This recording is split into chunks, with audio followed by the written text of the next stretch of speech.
का माहौल है और उस माहौल में संविधान बचाने के लिए और अंतिम व्यक्ति को ये विश्वास दिलाने के लिए कि उनके साथ पूरा देश है, वो किसी से डरे नहीं, भागे नहीं और कहीं भी उनके अधिकार कुचले जाते हैं तो गठबंधन के नेता राहुल गांधी जी और अखिलेश जी उनके साथ हैं।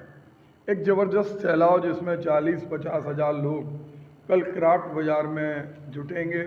आपने देखा होगा कि दूसरों दलों की मीटिंग एक गार्डन में होती है, किसी छोटे से मंच पे होती है, लेकिन ये जननेता हैं और जिस तरह का सैलाब उमड़ रहा है उससे लगता है कि जो संदेश पूरे बुंदेलखंड के लोगों के लिए चाहिए, क्योंकि आज बुंदेलखंड के अंदर हर व्यक्ति परेशान है। लोगों के हाथ में काम नहीं है, पीने का पानी नहीं है, यहाँ तक कि स्मार्ट सिटी झांसी में भी मतदान बहिष्कार की बात लोग कर रहे हैं। 15,000 से ज़्यादा मकानों पर टूटने का पूरा एक खौफ व्याप्त है, उसमें कुछ भी नहीं बोला जा रहा।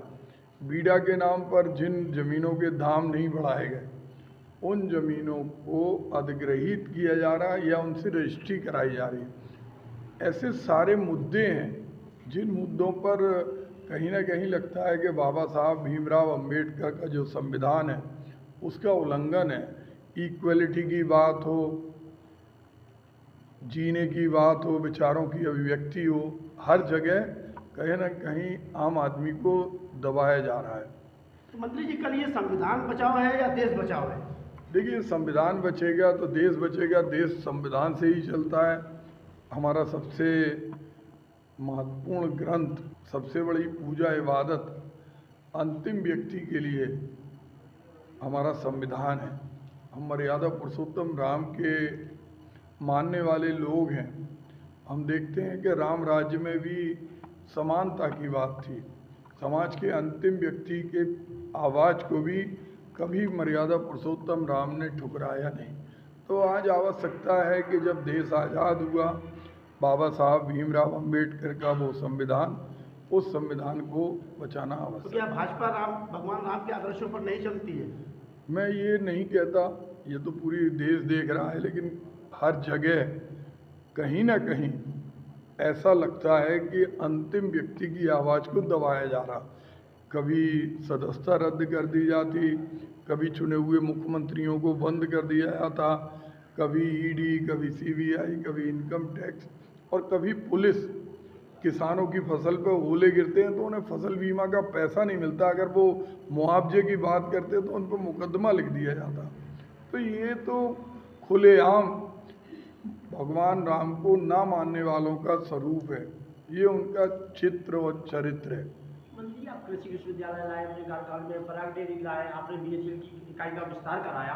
अब युवाओं को बेरोजगारी के मामले में आपसे बड़ी आशा है, इस संबंध में क्या कहना चाहिए? देखिए, लोगों को तुलना करना चाहिए। एक जनप्रतिनिधि सेवक होता है, किसी का मालिक नहीं होता। अगर कोई मालिक बनकर किसी जनप्रतिनिधि के पद को हथियाए तो वो नैतिकता के खिलाफ है। जनप्रतिनिधि सड़क पे होना चाहिए, संसद में बोलने वाला होना चाहिए और 5 साल हम भी सांसद रहे, 5 साल हमारे वर्तमान सांसद भी रहे। हमने हमेशा इस चीज़ को एहसास किया कि हमने मालिक बनने का प्रयास नहीं किया। हमने कभी किसी के नाम पर ये नहीं कहा कि आप इनके नाम पर वोट दे दो। मूल्यांकन है, अगर क्रिकेट की टीम का सिलेक्शन भी होता है तो जिन प्लेयर की परफॉर्मेंस अच्छी होती है, भले ही उनका कोच कोई भी हो, उनके गेम के आधार पर परफॉर्मेंस होती है। एक लड़के का क्या कसूर था, जिस लड़के ने केवल हमारे सांसद जी से पूछा रोजगार के बारे में, युवाओं के बारे में, उलझ गए, बंद करा दिया। ये सरासर लोकतंत्र का अपमान है। आज निश्चित रूप से ललितपुर और झांसी बेरोजगारी से भरा हुआ है। कभी फूड पार्क की बात होती थी, नहीं बना। ग्रोथ सेंटर की बात होती थी, ग्रोथ सेंटर नहीं बना। डिफेंस कॉरिडोर में घास फूस उग रही, पूरे पूरे पेज के विज्ञापन जाते हैं। अब बीडा की बात हो रही, लेकिन हाथ में कुछ भी नहीं मिल रहा।